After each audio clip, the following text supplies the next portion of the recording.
Bienvenidos todos al 12º seminario de este semestre, día viernes, bueno, pero en versión lunes. Hoy día está con nosotros Fernando Venegas, que nos va a hablar de un complejo simplicial en teoría de números. Adelante. Ok, gracias. Bueno, agradezco la invitación al seminario. El objetivo de esta charla es el de mostrar un vínculo que existe entre un cierto complejo simplicial mediante su característica de Euler con la función z de Riemann. Entonces, yo tomo el título prestado de un trabajo de Anders Jorner del 2009, donde ciertos aspectos topológicos de este complejo simplicial son estudiados posiblemente por primera vez. ¿Okay? Entonces, en esta presentación vamos a comenzar revisando ciertas nociones básicas de complejos simpliciales y luego vamos a construir un ejemplo usando los números libres cuadrados. Entonces, veremos cómo este complejo simplicial con los números libres cuadrados se conecta con la función z. Y en la segunda mitad de la presentación vamos a hablar de la función L de Dirichlet y después vamos a revisar después de haber revisado las propiedades conocidas de este complejo simplicial. ¿Ok? Ya, estoy un poco nervioso. Perdónenme. Ya, entonces Tranquilo, espero que tranquilo, vean. tranquilo. Ya, nociones básicas sobre complejos simpliciales. Entonces, un conjunto de puntos en un espacio euclidiano se dice geométricamente independiente si al trasladar el conjunto de modo que uno de los elementos queda en el origen, los otros puntos trasladados, o sea, sin el origen, son linealmente independientes. ¿Cachai? Entonces, así el conjunto de puntos ABC de la figura 1, esos tres puntos que están ahí, no es geométricamente independiente porque si ponemos el origen en cualquiera de estos puntos, los otros dos serían colineales con el origen, pues. Entonces serían linealmente dependientes, entonces estos no son geométricamente independientes. ¿Okay? ¿Podríais repetir la definición un poquito? ¿O no Voy sería a seguir necesario? desarrollando. Si no queda claro en los próximos minutos, pregunta de nuevo, ¿ya? Ok. ¿Ok? Ya. Entonces, por ejemplo, aquí en la figura 2, por otro lado tenemos tres puntos aquí, eh, que sí es geométricamente independiente. ¿Cachai? ¿Y por qué? Esto porque al ser como un triángulo no degenerado, si el origen queda en alguno de ellos, los otros dos se van a transformar en puntos linealmente independientes. ¿Ya? ¿Se cacha ahora, Eder, o no? Yes. Yes. ¿Sí? O Yes. sea, geométricamente independiente, Comprendo, sí. eh, Sí, sí, sí. claro, si uno traslada los puntos de modo que uno quede en el origen, los otros puntos quedan linealmente independientes. Eso. Bueno. Ya. Ok. Entonces, todo conjunto de dos puntos es geométricamente independiente, ¿cierto? Y como se ha ejemplificado, tres puntos son geométricamente independientes si no son colineales. Entonces, con esta noción de independencia geométrica, vamos a definir lo que es un símplice, ¿ok? Que no es nada más que la clausura convexa de un conjunto finito geométricamente independiente, ¿cachai? O sea, bueno, aquí está la definición formal, eh, pero esencialmente eso. Déjenme tomar agüita.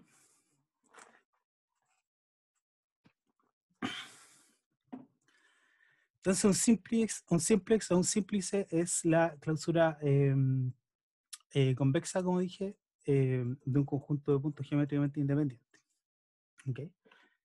Entonces, bueno, los n símplices son los análogos n dimensionales de los triángulos. Por ejemplo, el 0 simple es un punto, el 1 simple es un segmento, el 2 simple es un triángulo, el 3 simple es un tetraedro, etcétera, ¿cierto? Entonces, los símplices están determinados por sus vértices y cada simplex está generado por un único conjunto geométricamente independiente que son sus vértices. Entonces, la dimensión del símplice es igual a la cantidad de sus vértices menos 1. La dimensión es la dimensión del espacio generado por los vértices después de que uno los traslada de modo que uno quede en el origen, ¿cierto? Como en la definición, ¿cierto? Entonces los simplex tienen vértices, tienen una dimensión y tienen cara. ¿Qué son las caras? Las caras de un símplice sigma, son los símplices generados por los subconjuntos de vértices. O sea, si uno toma un subconjunto de vértices, el símplice que generan, esa es una cara del complejo del símplice. ¿Ok? Entonces, un complejo simplicial K, ¿sí? Fernando, ¿y no Un- tienen alguna condición? Es cualquier conjunto de puntos que yo tome. ¿Cómo? Es como cualquier conjunto de puntos que yo tome. ¿No hay alguna No, pues condición? un complejo simple, o sea, un símplice es la clausura convexa de un conjunto de puntos geométricamente independientes. Y si uno toma un subconjunto de todos esos vértices y ¿Ya? le ve la clausura convexa, ese otro símplice, ese se llama una cara del símplice más grande. Mm, dale. ¿Se cacha? Entonces cualquier subconjunto de los vértices, lo que generen, ese va a ser Pero, una cara. por ejemplo, ya, porque esa noción de cara igual es como distinta a la que uno esperaría. Por ejemplo, si tengo un cubo ¿Ya? y no sé, pues me olvido de dos. A ver, tomo una cara como uno suele pensarla y considero el conjunto de puntos, pero sin dos puntos vecinos, ponte. ¿Ya? Pero Tiene que calmado. ser- Guárdate la pregunta porque más adelante dibujo un cubo. Cuando aparezca el cubo, ¿lo podemos retomar? Ya, bacán. Ya, bacán. Entonces, ahora bueno, un complejo simplicial K es una colección cerrada bajo intersección, una colección de símplices cerrada bajo intersección. Entonces, uno es un complejo simplicial con ciertas propiedades que incluye las caras de cada uno de sus elementos. ¿Cachai? O sea, si tomo un elemento, sus caras también son parte de la colección. Y bueno, la unión de los elementos de K se nota por K entre barritas, como se ve aquí. Por ejemplo, la colección K que está aquí, donde hay 3 puntos ABC, 3 segmentos, AB, CD, CB y AC y el triángulo. Entonces, esta es una colección de símplices. Este es un complejo simplicial, porque si tomo cualquiera de ellos, por ejemplo, este que está aquí, sus caras, que son los puntos A y C, están contenidos aquí mismo. Entonces, esto es un complejo simplicial y esa es la unión. Entonces, por ejemplo, aquí hay una figura describiendo las dimensiones de cada uno de los símplices del complejo simplicial del ejemplo, ¿cierto? Entonces, aquí en la figura 5 se exhiben los vértices de los elementos de K agrupados de acuerdo a la dimensión del símplice al cual pertenecen. Entonces, la colección de estos conjuntos de vértices es lo que se llama el esquema de vértices de K. ¿Ya? Entonces, si uno tiene un complejo simplicial y mira los vértices y tiene la colección de todos los subconjuntos de vértices según las caras, eso es como subconjunto, esa cosa que está aquí, esa cosa es el esquema de vértices del complejo simplicial, ¿cierto? Y el esquema de vértices tiene la propiedad de que si X es uno de sus elementos, entonces también son sus elementos los subconjuntos de X, ¿cierto? Cerrado bajo subconjunto, ¿cierto? Entonces, las colecciones de conjuntos finitos con esta propiedad se denominan complejos simpliciales abstractos. O sea, los conjuntos que se comportan así como los vértices se llaman complejos simpliciales abstractos. Estos conjuntos de conjuntos que son cerrados bajo toma de subconjuntos, ¿cierto? Todo complejo simplicial abstracto termina en un esquema de vértices de algún complejo simplicial. ¿Ya? En una referencia aquí, el Munkers parece que es, sí, en el Munkers los complejos simpliciales abstractos se definen de modo que no incluyen el vacío, pero en las referencias que vamos a revisar, que son más actuales, sí lo incluyen. Bueno, ahí tiene cierta sutileza, pero espero no tener que caer, espero que nadie las detecte. Okay. Entonces lo que vamos a hacer a continuación es utilizar los números enteros positivos libres de cuadrados para definir un complejo simplicial, y a ese complejo simplicial le vamos a calcular su característica de Euler. ¿Okay? Entonces parte 3. Complejo simplicial de enteros libres de cuadrados. Entonces, siguiendo en parte la presentación de Noguchi, de un paper del 2020, del 2017, de los complejos de Björner, ¿okay? Estos complejos de Björner son los complejos que yo quiero hablar. Para acá, un entero positivo libre cuadrado es decir que ningún cuadrado lo divide, para p mayor que 1, p cuadrado no lo divide. Vamos a definir p de k como el conjunto de todos sus divisores primos. Entonces, por ejemplo, el 1 es el libre cuadrado, p de 1 sería vacío y no tiene divisores primos. El 2, el conjunto del 2 sería solamente el 2 y así. El conjunto del 6 sería el 2 y el 3, ¿cierto? Entonces, aquí vamos a definir el complejo de Björner. Entonces, para R en el intervalo cero infinito definimos delta R como la colección de todos estos conjuntos divisores para K libre cuadrado no excediendo a R, es decir, hasta R. O sea, por ejemplo, si tomamos un R entre 0 y 2, aquí entre 0 y 2, perdón, sí, entre 0, creo que debe haber sido entre 1 y 2. Bueno, entre 1 y 2, si el R estuviera entre 1 y 2, ¿qué es lo que hay hasta ahí? está el vacío solamente. Y por ejemplo, si el R está entre 2 y 3, ¿qué es lo que está hasta el 2 y el 3? Hasta R entre 2 y 3 está el vacío y el 2. Y así sucesivamente. Entonces, por ejemplo, si uno toma un R entre 5 y 6, eh, perdón, aquí, este es más interesante. Si uno toma un R entre 6 y 7, ¿qué es lo que están todos estos conjuntos de aquí, ¿cierto? Entonces estos conjuntos corresponden a este símplice, que está aquí, por ejemplo, este que está aquí tiene un puro conjunto con un vértice, estos son 2 vértices, 3 vértices, y 3 vértices y 2 de ellos unidos, ¿ok?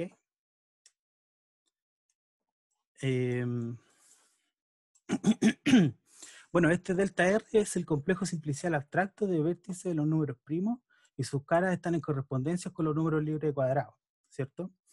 En la figura 6, en la que estaba arribita, se muestran los esquemas de los vértices de delta R y el dibujo de la unión de las caras, ¿cierto? Para R en ciertos rangos. Note que delta R es cerrado bajo inclusión, así que efectivamente es un complejo simplicial abstracto, ¿cierto? Y que adquiere nuevas caras a medida que R aumenta cada vez que R pasa por un número libre cuadrado. Es decir, la tabla de la página anterior cambia. Estos saltos que hay aquí se ocurren en los números libres de cuadrado. Ahí es donde el complejo simplicial cambia su forma, ¿cierto? Su topología. ¿Ok? Ahí está, ¿cierto? Entonces, es a este complejo simplicial al que le vamos a calcular su característica de Euler. Entonces, recordemos que para objetos de 3 dimensiones, la característica de Euler es el número de vértices menos el número de aristas más el número de caras, ¿cierto? Y aquí tengo el ejemplo del cubo, y aquí quisiera retomar la pregunta de Eder, por favor.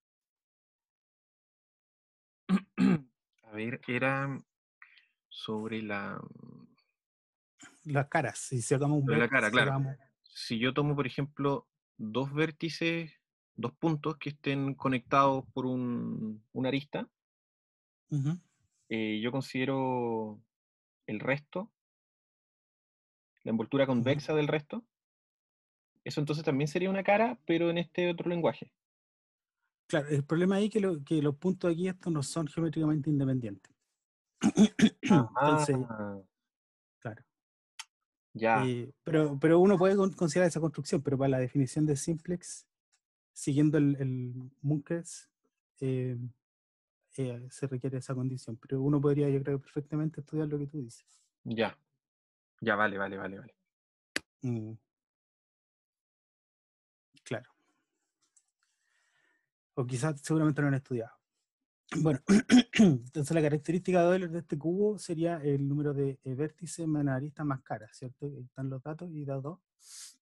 Entonces, una forma de extender esta noción es empezar por observar que X, que la característica de Euler, K, es la diferencia entre el total de caras de dimensión par y el total de caras de dimensión impar, ¿cierto? Porque los vértices y las caras, estos tienen dimensión 0 y 2, que son pares, ¿cierto? Entonces, como dice aquí, el chi es la diferencia entre el total de caras de dimensión par y el total de caras de dimensión impar. Es decir, el chi cuenta 1 por cada cara de dimensión par y cuenta menos 1 por cada cara de dimensión impar.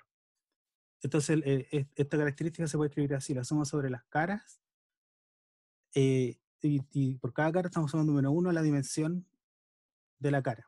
Entonces, cuenta 1 por cada cara de dimensión par y cuenta menos 1 por cada cara de dimensión impar, ¿cierto? Espero que vean lo que yo estoy viendo. Entonces, para complejos, Se ve. ¿sí? De hecho, yo no entiendo Va, cómo funciona este cuadradito, pero ahora que te cambiaste para el otro lado, ¿sí? este rectangulito se cambió para el otro lado. Ya. Sí, bacán. Ok. Bueno, ok. Dice, para complejos simpliciales abstractos, entonces esta cantidad que está aquí, la suma sobre los elementos, de menos 1 a la cardinalidad, menos 1, que es como la dimensión, ¿cierto? Se denomina la característica de doble reducida. ¿Ok? Las caras de delta R, de este complejo que habíamos definido, se corresponden con los enteros libres de cuadrado, entre 0 y R, por ejemplo.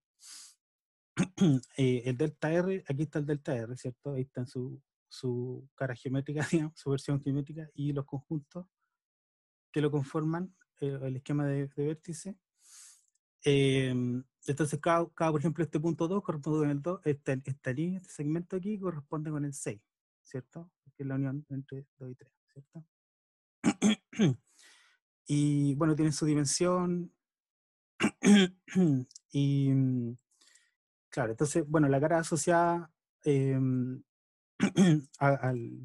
el símplice, la cara asociada al número, están en correspondencia los enteros libres cuadrados de las caras. La cara asociada tiene vértices pk, ¿cierto? Entonces la característica reducida de Euler es la suma desde k para k no más grande que r, ¿cierto? De todos los libres de cuadrado, menos 1 a la dimensión de la cara, que es la cardinalidad de pk, ¿cierto? Menos 1. Entonces esa es la característica de Euler reducida de este complejo simplicial. Entonces, miren lo que pasa aquí. Entonces ahora definamos la función mu de Mobius como sigue. Mu de k va a ser 1 si k igual a 1, menos 1 a la cardinalidad de pk si k es un entero libre cuadrado, y 0 en cualquier otro caso. Entonces lo que pasa aquí es que entonces la característica de Euler reducida es menos la suma para k menor que r de mu de k. Y esto que está aquí, este es m de r, es lo que se conoce como la función de Mertens. ¿Okay? Entonces la función de Mertens, mu, y la función de Mobius están vinculadas con la función z, como ilustraremos en la sección siguiente. Función z. Entonces, pregunta, sí. Entonces, Euler, partamos con Euler, porque es como, no sé, bacán. Ok. Bueno, Euler en 1737 escribe esta fórmula, ¿cierto? Que tiene esta suma de los inversos de los números naturales elevado a una potencia n es igual a este producto que corre sobre los primos, ¿cierto? Y el lado izquierdo es una expansión en serie de la función z de Riemann, ¿cierto? Y de hecho esta igualdad que está arriba es válida para cualquier valor de S donde la parte real es mayor que 1. Entonces este es el producto de Euler, ¿cierto? Entonces, por ejemplo, si uno le da vuelta, hace 1 sobre z, este producto se invierte y queda esto, y si uno lo multiplica, te queda esta serie donde aparece el mu de Mobius, ¿cierto? Y esto, el mu aparece porque cuando uno multiplica estas cosas, va quedando menos 1 partido por p. Entonces los términos que aparecen son productos menos 1 partido por p a la s para distintos p. Y el resultado de este producto es mu de k, ¿cierto? Menos 1 elevado al número de divisores, partido por el producto que es el k, ¿cierto? Para algún k libre de cuadrado, ¿cierto? Entonces, aquí en una referencia 6, asociada a la función de Mertens, encontramos el siguiente cálculo, o sea, 1 partido por, y seguramente está en otras partes. Bueno, 1 partido por z es igual a esta suma que recién dijimos, del mu, que es igual a esto que está aquí. Esta, recuerden que es la función de Mertens, que es como la suma hasta n, la suma acumulativa, digamos, por decirlo de algún modo, del mu, como esa cosa que hay en estadística.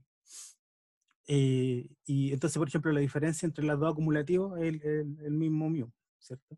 Entonces, esta es la función de Mertens. Si uno hace esta diferencia, obtiene mu de n. Perdón si dije alguna falacia o alguna, ¿cómo decirlo? Una blasfemia con cosas estadísticas. Pero bueno, el punto es que 1 partido por z es igual a esta serie que está involucrada con mu aquí. Y este mu se puede escribir como la diferencia de la función de Mertens. Aquí, bueno, uno distribuye y arregla la variable, después vuelve a unir. Le queda esto que está aquí, eso se escribe de forma como una integral. La función de Mertens entra aquí adentro. Y bueno, la función de Mertens es constante entre medio de los enteros, porque recuerden que la función de Mertens es la suma del mu. Entonces el mu no cambia, no se agrega ningún mu entre enteros. Bueno. Y esta suma es la integral completa de eso que está aquí. Entonces, tenemos una expresión de la función z usando la función de Mertens, ¿cierto? Una representación integral. Entonces, esta es una forma en la que el complejo simplicial delta R está vinculado mediante su característica de Euler a la función z de Riemann. ¿Cierto? Recuerden que esta es la característica de Euler del complejo simplicial, esencialmente, ¿cierto? La función z de Riemann está estrechamente ligada a los números primos. Entonces, un poquito de historia aquí. A finales del siglo XVIII, Gauss conjetura que la cantidad de números primos hasta una cierta cantidad de x es aproximadamente esta función Lie de x, que es esta integral entre 2x de t partido por log t, ¿cierto? En 1859, Riemann publica su único trabajo en teoría de números en el que estudia las propiedades analíticas de la función z y obtiene una fórmula para el número de primos hasta x, donde el término principal de esa expansión es Lie x, ¿cierto? Sin embargo, la demostración de Riemann se considera inadecuada, pero presentó ideas que permitieron que después, en 1896, el teorema de los números primos fuese demostrado, como consecuencia del hecho, esto es lo interesante aquí, de que la función z no se anula en la línea real de s igual a 1. O sea, ese hecho acerca de los números primos es una consecuencia de que la función z no es cero en esta línea, ¿cierto? Entonces el teorema de los números primos es que la cantidad de números primos está x, aproximadamente Lie. Se puede decir más de esta aproximación. De hecho, el pi de x es igual a Lie de x más un término aquí que se llama big O, esto que está aquí, por si no lo conocía. Y se tiene esta igualdad aquí, es como esto es más preciso que el anterior, porque digo, pi es Lie y más el error, este es como que controla el error, ¿cierto? Entonces lo que quiere decir esto es que la diferencia entre pi de x y Lie de x eventualmente es dominada por un múltiplo de esta función que está dentro del big O, ¿cierto? Esto es una consecuencia de que la función z es distinto de cero en esta región que está aquí dibujada. ¿Ok? Entonces hay una relación entre esta aproximación con las regiones libres de cero de la función z. Entonces la determinación de zona cada vez más grande dentro de la franja parte real de S entre 0 y 1, libre de cero de la función z, garantiza mejores estimaciones de esta diferencia entre pi y logaritmo integral, ¿cierto? Y la hipótesis de Riemann es de hecho la conjetura de que la región parte real de S entre un medio y 1 está libre de cero de la función z, ¿cierto? Esta hipótesis implica, por ejemplo, que pi de x igual a Lie más este error más simple que el anterior, ¿cierto? Pero, a ver, volviendo a esta ecuación que habíamos mostrado hace un rato, si asumimos que la función de Mertens está dominada por una constante más x elevado a un medio más epsilon, para todo epsilon positivo, entonces esto que está aquí, el valor absoluto de esto, uno lo estima, y te queda que esto es menor que una constante multiplicado por esto. Y esta expresión que está aquí es integrable, entonces esto que está aquí sería integrable para parte real de S mayor que un medio más epsilon, que es donde este exponente aquí es el adecuado para que la cosa converja, ¿cierto? Lo que implicaría que 1 partido por z de S, este lado de acá, sería una función analítica para parte real de S mayor que un medio, ¿cierto? Lo cual implicaría que la función z no sería 0, porque analítica, ese cociente, para parte real de S mayor que un medio. Esa es la hipótesis de Riemann, ¿cierto? De hecho, la hipótesis de Riemann es equivalente a ese orden asintótico en la función de Mertens. O sea, el hecho de que la hipótesis de Riemann está ligado equivalente a esta expresión que te digo. Es decir, que la función de Mertens tiene este comportamiento asintótico. Entonces recordemos la relación entre la función de Mertens y el complejo simplicial que definimos. La función de Mertens multiplicada por menos 1 es igual a la característica de Euler reducida.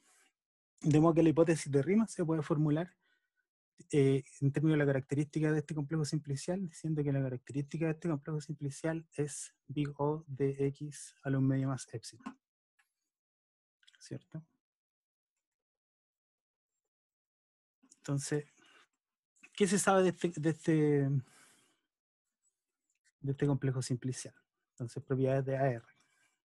Al parecer, estas referencias que doy después al final son esencialmente los únicos lugares donde propiedades de delta R son estudiadas. Parece que es un tema nuevo, o quizá yo no he buscado lo suficiente, pero este claim se basa en buscar esencialmente Google Scholar. ¿Ok? Probablemente haya más lugares y yo no lo he descubierto. Pero bueno, uno de estos autores, Noguchi, en su artículo Fundamental Properties of Bjorner's Complex de este año, 2020, estudia la dimensión de este delta R, ¿cierto? Y estudia también el número de sus caras maximales.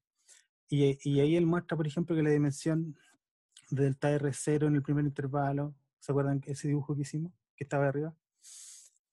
Con R los intervalos y las distintas formas del complejo simplicial. Bueno, aquí están sus dimensiones y hay que esperar harto, bastante, al menos 210, para que el complejo simplicial adquiera una cara de 3 dimensiones. O sea, se mantiene plano por un buen lado, por 200 números, digamos. Y bueno, y se observa, no es difícil observar que el límite de la dimensión del complejo simplicial es infinito, pero ¿cómo converge? Entonces aquí Niguchi en ese paper del 2020 define la dimensión como de n y muestra que tiene este comportamiento asintótico, logaritmo de n partido por log n más este término big O, ¿cierto? Entonces yo me pregunto si esto sigue siendo válido con una función con una variable continua r en vez de n. Yo creo que sí, pero quiero ser precavido. Y bueno, Noguchi, este mismo autor, también da una estimación asintótica para el número de caras maximales del complejo simplicial, ¿cierto? Y esta otra persona, André Bjorner, que es quien introdujo este complejo simplicial, demuestra que los delta n son homotópicamente equivalentes, como que son, esta es una equivalencia topológica. No voy a explicar los detalles de esto, porque tampoco soy un experto, pero es como que topológicamente son parecidos, digamos. Entonces, eh, demuestra Bjorner en el 2009 que estos complejos simpliciales son homotópicamente equivalentes a colecciones de esferas pegadas entre ellas por un punto, lo que llaman wedges of spheres, lo cual implica que sus grupos de homología son libres de torsión. ¿Okay? Entonces los grupos de homología son ciertos grupos abelianos finitamente generados, HI, que se les asocian a los complejos simpliciales. Entonces, bueno, por el teorema fundamental de los grupos abelianos, finitamente generados, estos grupos de homología se pueden componer como unos productos de Z y un producto de grupo finito, ¿cierto? Y el número de Z que aparece aquí en esta composición se llama el número de Betti. Entonces, y se nota beta ahí. Entonces, este autor Bjorner demuestra que los números de Betti del complejo simplicial que definimos es aproximadamente n partido por 2, log n multiplicado por este factor de aquí, ¿cierto? Para cada positivo. Y también incluye una aproximación asintótica para la suma de estos números, que están ligados a la característica de Euler. También se puede escribir la característica de Euler como suma de esos números de Betti. Con una fórmula, hay una fórmula que lo relaciona. Bueno, ahora le voy a hablar de otras funciones Z. Las funciones Z tienen muchísimas generalizaciones. Entonces, pero una forma de generalizar la función Z es usar una secuencia AN multiplicativa y mirar esta serie. Entonces la serie tiene AN partido por N a la S. Entonces si los valores están dados por los caracteres de Dirichlet, obtenemos objetos llamados funciones L de Dirichlet, ¿cierto? Los caracteres de Dirichlet son ciertas funciones de Z a C que son periódicas y multiplicativas. Entonces en esta sección cae un carácter, no es la característica de Euler. Entonces, estas funciones fueron introducidas por Dirichlet en el siglo XIX para demostrar la infinitud de primos en progresión aritmética. Y estas series de Dirichlet se parecen harto a la función Z, por ejemplo, tienen también una representación así como producto de Euler. ¿Cierto? Okay.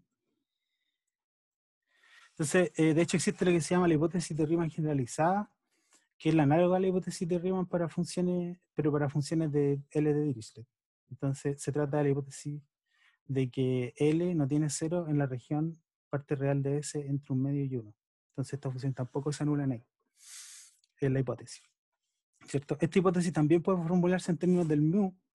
Entonces si X, si cae en un carácter de Dirichlet, entonces 1 partido por L, usamos aquí el producto de Euler, ¿cierto? Que está bajito.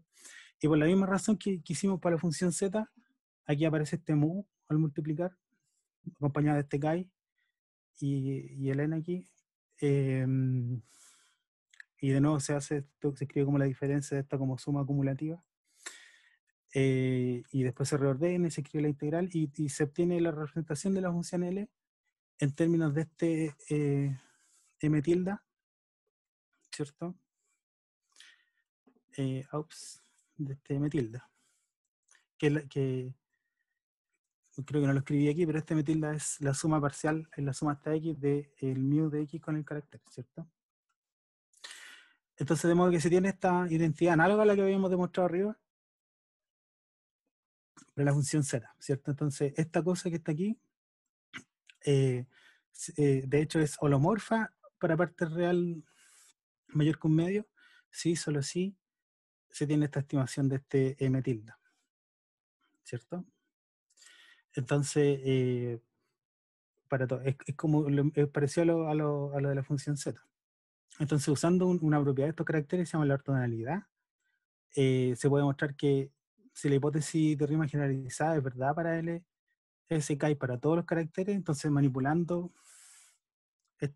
uno desarrolla esto y lo manipula un poquito usando la ortogonalidad, obtiene que la hipótesis de Riemann es cierta para todos, sí, solo sí, para cualquier A relativamente primo con el módulo del carácter, esta suma del mu, ahora sumando solamente los congruentes A módulo Q, tiene este orden para todo epsilon. Entonces esto es equivalente a la hipótesis generalizada de Riemann, ¿cierto? Entonces, para terminar, quería plantear la pregunta siguiente.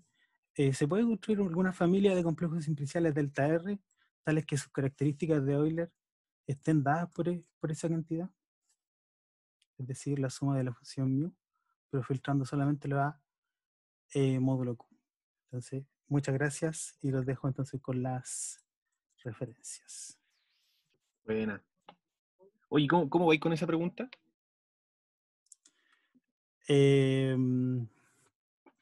O sea, he pensado un par de ideas, no sé, quizás he pensado que se puede verlo, No, quizás los casos fáciles. pero ¿Ah? está ahí entonces. Planteo esa pregunta, sí. Quiero Ya. plantear esa pregunta. Oye, yo tengo una pregunta. Ujú. Bueno, primero que todo agradecerte por la charla. Estuvo bien livianita en tema tiempo, así que vale, se agradece. Eh, tú, cuando estuviste viendo Simplice, así se llama, ¿cierto? Simplice, Ujú. simpliciales. Ujú. ¿No te habrás cruzado con el concepto de matroide? Ah, sí, pues sí, están relacionados. O sea, sí he leído, pero no me acuerdo en qué contexto, pero recuerdo que Ah, ya, pero sale, probablemente pero te pareció por textualmente, sí. ahí. Que están vinculadas esas cosas, sí. Ya, sí, porque justamente esa cuestión tiene que ver con el tema de la independencia. Ujú. Y como, bueno, tú ahí hablaste, como sacaste el término. Ya, pero no, era para saber eso, para cachar si andaba rondando por ahí. ¿Alguien Buena. más tiene alguna Sí. pregunta? Ah, ¿Qué perdón. es lo que son los matroides? Bueno, quería hablar de los matroides. Ah, no, Perdón, estaba no, cerrado. no. No quería hablar de los matroides, pero es Mm, como ujú. objetos que se utilizan Mm, para como matematizar la noción entonces, de independencia. claro, eso. ¿Cachai? Entonces, estuve estudiándolo un Claro, poquito, pero claro, similar, similar. No, sí, tiene mucho sentido. Pues, claro, porque creo que los matroides ahí, si uno toma, ocupan que si una cuestión, si un conjunto es linealmente independiente, entonces sus conjuntos también son linealmente independientes. Entonces suena como una estructura parecida, claro. sí, Claro. sí, Claro, de hecho, estos complejos simpliciales son como las clausuras, si uno toma las bases, por ejemplo, los espacios euclidianos cada vez más de dimensión más grande, por ejemplo, no sé, pues toma el NRN, por ejemplo. ya, El primer generador, L1, ¿cierto? Es un punto. Entonces, después toma el L1 y el L2. La clausura convexa de esos dos, de lo que está generado esos dos puntos, el punto y así. Bueno, lo que quiero decir es que hay una forma de relacionar así como muy geométrica, de relacionar las bases con estos complejos simpliciales. Sí. Sí, y bueno, no me extraña que, bueno, que tenga que ver con los matroides porque son como bases. claro. Claro, y hay una independencia lineal. Sí, tiene que estar muy vinculado los matroides No, Sí, no sé qué cosa más ya se hace con los matroides, la verdad, solo sé que eso, que como, son conjuntos cerrados bajo independencia lineal. como en 3 años más te voy a decir. En 3 años Como más. que generalizan, sí, claro, no sé. No, pero esa era mi pregunta, vale. Vale. Ujú. ¿Alguien Vale. más tiene alguna pregunta, duda, queja, interpelación? Todo interesante, todo bastante interesante. Bueno, Y una óptica bastante, al menos yo no conocía cómo correlacionar al menos, en fondo, teoría de números con grafos. Yo soy tan claro. purista con los grafos que llego a parecer Mm, como papa que de mm, pronto ver esto me llamó la atención. O sea, para mí fue como bien novedoso. Y de hecho me empezó con una bacán. pregunta media tontona a lo mejor, Sí. pero Mm, si a lo mejor esto se puede usar tomando en cuenta factorizaciones de números primos y todo, si a lo mejor ujú, se puede crear algún tipo de como encriptación transformando justamente, por ejemplo, un número primo y todas las decomposiciones que tenga en mm, un grafo. ujú. Ah, claro, claro, claro. Sí, yo creo que, claro, la gente tiene que haber mirado todos esos grafos, claro, y claro, y preguntarse, bueno, cuál será la característica de Euler de ese grafo, o qué propiedades tendrá, claro, y Claro, que, y eso claro, incluso se no, puede agregar interesante, sí, como un dato, interesante. por ejemplo, para, por ejemplo, generar más seguridad por ejemplo, Mm, tiene estos números primos gigantes que podéis descomponer. Pero hoy en mm, día hay algoritmos cuánticos, por ejemplo, como el algoritmo de Shor, que tú mm, podéis utilizar en el fondo los números módulos, pero ujú, usando una estructura de qubit, y con eso ya puedes más o menos obtener la secuencia en el fondo de cuáles son las como posibles como ondas que hay dentro, o superposiciones. Y a lo mejor puede mm, que esta estructura tipo grafo pueda también ayudar como en el fondo, cuando ya empiece como a explotar como el mundo del estudio de encriptación cuántica, como frenarlo un mm. poco. Sí, no, interesante es lo que dice. No, claro, no conozco más allá el tema, o sea, esto no, no sabría cómo completarte ahí. Sí, Oye, pero la Frego estuvo súper interesante. bueno, No, gracias por eso, porque abre la cabeza como a combinar áreas que a veces uno no sí, se le bueno. ocurriría. No, bacán. No, todo parte con ese trabajo de Björner del 2009. Que, claro. Y sí, o sea, yo conocí otro trabajo que está ahí que citaba ese. Y ahí me encontré, como que caché esto, como que me encontré con esto a principios de año, de este año. Y eso. Entonces, tampoco es algo que estudiaba mucho, digamos. Y se me ocurrió, bueno, cuando lo estudié se me ocurrió esa pregunta, decir que, bueno, ¿cómo se podría eso generalizar a las otras funciones? Si es que existe algún complejo análogo. Ah, eso, Qué buena, eso es como qué buena. sí. No, buena, bacán. Bacán que le haya gustado. ¿Alguien? Preguntas. Te pregunta Sebastián Muñoz si puedes volver a la parte de Betty. Claro, no, simplemente la parte del grupo, que el rango del grupo de homología. O sea, hay toda una construcción ahí tratando de No, compartir la página. sí, po, eso.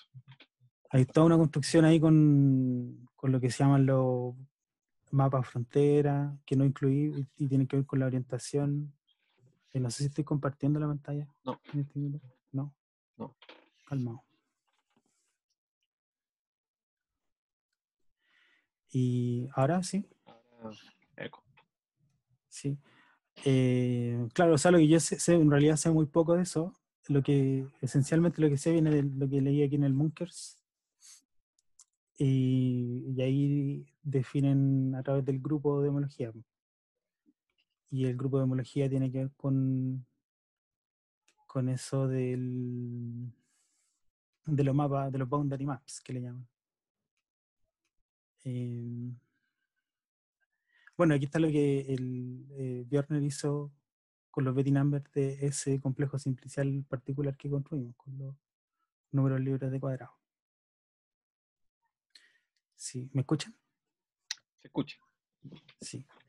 Que no veo el chat, porque eso lo preguntaron por el chat, ¿no? ¿Qué parte de los Betty Numbers quieren ver? Sebastián, ¿podrías activar tu micrófono?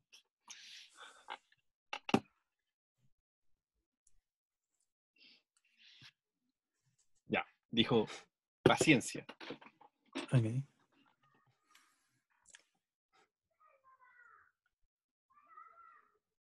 Ay, entonces están los niños afuera.